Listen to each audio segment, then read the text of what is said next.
नमस्कार मंडळी, स्वागत आहे आपलं गावची चवमध्ये. तर मंडळी, निसर्गामधलं झाड बघू शकता. हे आहे सीताफळीचं झाड. याला सीताफळ पण आलेले आहेत. मंडळी, काय असतं, निसर्गामध्ये भरपूर असे झाडं असतात, पण त्या झाडाचे आपल्याला फायदे माहीत नसतात. आणि गावची चव या यूट्यूब चॅनलद्वारे मी तुम्हाला झाडाचे महत्त्व, आयुर्वेदिक फायदे सांगतच असतो. तर मंडळी, काय करायचं आहे, आपल्याला हे सीताफळीचं आहे ना, मी हे पानं घेतलेले आहेत. कवळे घ्या, हिरवे घ्या, निब्बर घ्या, कसलेही पानं चालतील. ह्या झाडाच्या पाया पडतो. आणि मंडळी, हे बघू शकता, हे आहे उंबराचं झाड. तर आपण सीताफळाचं पान घेतलेलं आहे, उंबराचं सुद्धा पान घेतलेलं आहे. तर मंडळी, हे जे उंबराचं पान दिसतं ना तुम्हाला, आणि हे जे सीताफळीचं पान दिसतं ना, हे पान आहे ना जीवाणू प्रतिबंधक असतं.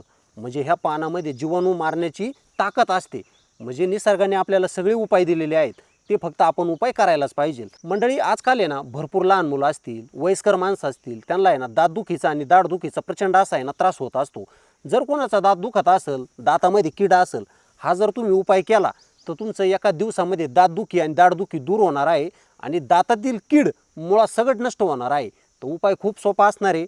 तुम्हाला जर उंबराचं पान भेटलं तर उंबराचं एक पान घ्या. आणि उंबराचं जर झाड भेटलं नाही, सीताफळाचं जर झाड भेटलं तर सीताफळाचे आहे ना आपल्याला 2 पानं घ्यायची आहेत. तर मी काय करतो, मी तुम्हाला ह्या उंबराचा पानाचा उपयोग करून दाखवतो. मी हे फक्त असं पुसून घेतलेलं आहे, किंवा तुम्ही धुवून घेऊ शकता, काय अडचण नाही. मंडळी, सर्वात महत्त्वाचं, आपण कोलगेट आणि ब्रश का बरं करतो? आपले दात किडू नये म्हणून करतो. पण कोलगेटमध्ये काय असतं, आम्लधारी घटक असतो. आणि त्या आम्लधारी घटकाचा पीएच किती असतो माहिती आहे का? कोलगेटचा 7 ते 10 पर्यंत पीएच असतो. तर चला, आपण घेतलेला आहे उंबराचं एक पान, आणि हा घेणार आहोत चुना. आता चुना तर तुम्हाला सर्वांनाच माहीत असेल, दुकानामध्ये 50 पैशाला ही चुना पुडी भेटते, किंवा 1 रुपये सुद्धा किंमत असते. तर ह्या चुन्यामध्ये ना प्रचंड असं कॅल्शियम असतं, जे आपल्या शरीरासाठी आणि दातासाठी खूप महत्त्वाचं असतं. मंडळी, जे आपले दात आहेत ना, दात ते फक्त कॅल्शियमवर आधारित आहेत बरं का. आणि दाताला कॅल्शियम कुठून भेटतं? आपल्या शरीरामधून आपल्या दाताला कॅल्शियम भेटतं. तर आपल्या शरीरात कॅल्शियम असणं खूप गरजेचं आहे. आणि जर दाताची स्वच्छता व्यवस्थित ठेवली नाही तरी पण आपले दात किडतच असतात. आणि जर कोणाचा दात दुखत असेल ना, त्या माणसालाच विचारायचं किती प्रचंड अशा वेदना होत असतात. सगळ्यात जास्त म्हणजे दातदुखी आणि दाढदुखी खूप डेंजर असते. तर उपाय खूप सोपा असणार आहे. एक उंबराचं पान घ्यायचं आणि एक चुना पुडी घ्यायची आहे. जास्त कोलगेटचा जर आपण वापर केला, तोंडाचे छाले निघू शकतात, तोंडाची आग होते. आणि तो आम्लधारी घटक आहे ना, हा विषारीच असतो बरं का. जास्त कोलगेटचा वापर करत नका जाऊ. आता कोलगेटपेक्षा ह्या चुन्यामध्ये आम्लधारी घटक खूप आहे ना, त्याचा पीएच पण 12 ते 15 पर्यंत आहे ना. फक्त मी त्याचा वापर कसा करायचा आहे ना, मी तुम्हाला ते लगेच सांगतो. तर मंडळी, आजच्या व्हिडिओमधून मी तुम्हाला सर्वांना विनंती करणार आहे, ज्याचे कोणाचे दात दुखत असतील, दातामध्ये किडा असेल ना, त्यांना आजचा व्हिडिओ जास्तीत जास्त शेअर करायचा आहे. म्हणजे आजच्या व्हिडिओमधून आहे ना भरपूर असा हजारो लाखो जणांचा फायदा होणार आहे. आणि त्याचं पुण्य तुम्हाला भेटणार आहे, आणि तुमच्यापासून आहे ना मला हे पुण्य भेटणार आहे. तुमचा एक शेअर आणि एक कमेंट आहे ना, मला आहे ना व्हिडिओ बनवायला आहे ना खूप एनर्जी प्राप्त करतं. उपाय खूप सोपा असणार आहे. उंबराचं पान किंवा सीताफळीचं पान तुम्ही मिक्सरला बारीक करून घेऊ शकता. पूर्वी काय करायचे आपले शेतकरी बांधव, जे सीताफळाचं झाड असतं ना, त्याचा पाला तोडायचे. पाला एका पाण्यामध्ये भिजू ठेवायचे. उंबराचा पाला तोडायचे, तो पाला पाण्यामध्ये भिजू ठेवायचे, आणि त्याच्यापासून बनवायचे कीटकनाशक. त्याचं प्रमाण खूप स्ट्रॉंग राहायचं, उगीर वास यायचा. जेव्हा आपण हरभऱ्याला, गव्हाला, कुठल्याही कडधान्याला शेतकरी आपला फवारा करायचा ना, तर सगळे कीटाणू मरून जायचे.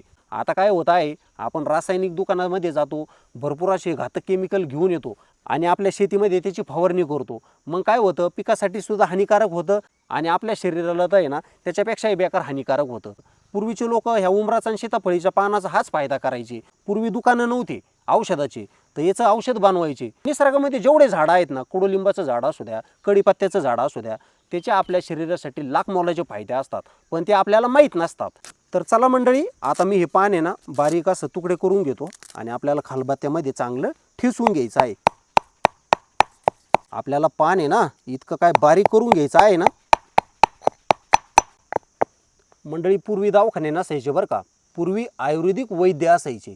त्या वैद्यांकडे जर आपण गेलो ना, आपल्याला उष्णतेचं, तापेचं, दातदुखीचं, दाढदुखीचं सर्व माहिती भेटायची, संजीवनी भेटायची, झाडपाला भेटायचा. पूर्वी असेच उपाय असायचे. पूर्वी काय दवाखाने नव्हते. आता भरपूर दवाखाने वाढलेले आहेत, आणि दवाखाने वाढले आणि आजार पण वाढले. सुरुवातीला आजार वाढले, नंतर दवाखाने वाढले. जाऊ द्या, दवाखाने वाढू द्या, आजार वाढू द्या, पण आपण प्रत्येक झाडाचं हे वैशिष्ट्य जाणून घेतलं पाहिजे. प्रत्येक वनस्पतीची ओळख केली पाहिजे, ह्या वनस्पतीचा काय फायदा आहे नेमकं ते समजून घेतलं पाहिजे आणि येणाऱ्या पिढीला आपण त्याचा प्रचार केला पाहिजे. नैसर्गिक जे उपचार आहेत आपले जुने काळचे ते कुणी विसरून जाता कामा नये. येणारी जी पिढी आहे ना आपली, त्यांना अवश्य ह्या निसर्गाचे नियम समजून सांगा.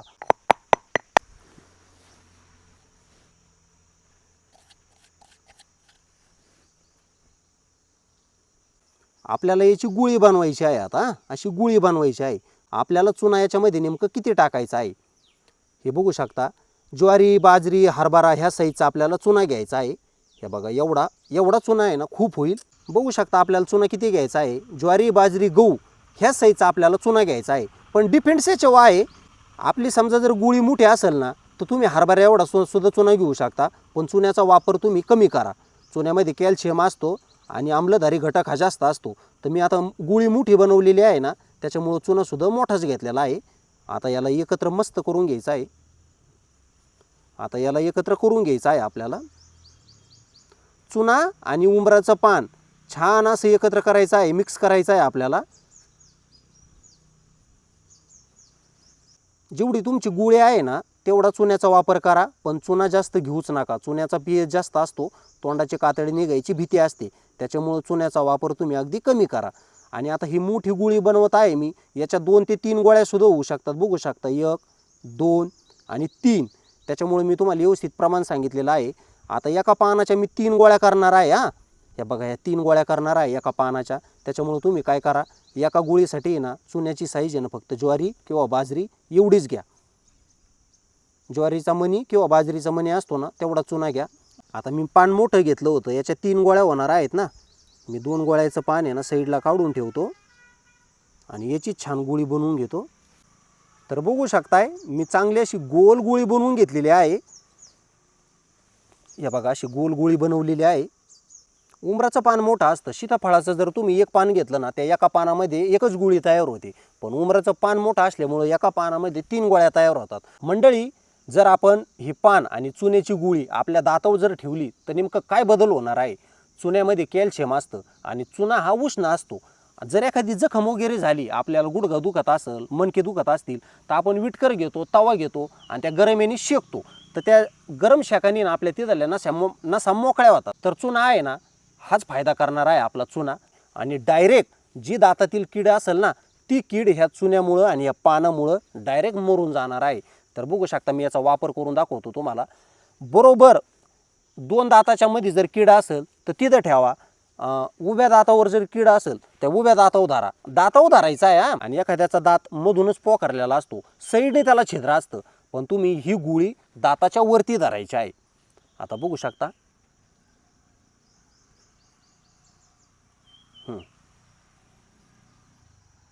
बघू शकता मी दातावाशी ना गुळी धरलेली आहे. आणि आता काय करायचं आहे आपल्याला, अर्धा तास 15 मिनटं जो आपल्याला थुंका येणार आहे, लाळ येणार आहे ना, ती आपल्याला अशी खाली गाळायची आहे. लाळ आपल्याला गाळायची आहे मंडळी. तर मंडळी चला, मी 3 ते 4 मिनटं गुळी तोंडामध्ये धरली होती. आणि काय करा, जर कोणाला खरोखर दाढ दुखीचा त्रास असेल, तुमच्या दातामध्ये कीड असेल आणि तुम्हाला जर दवाखाना करायचा असेल तर दवाखाना करण्यापूर्वी हा नैसर्गिक उपाय करून बघा. सुरुवातीला काय करायचं असतं, निसर्गामधले उपाय करायचे असतात.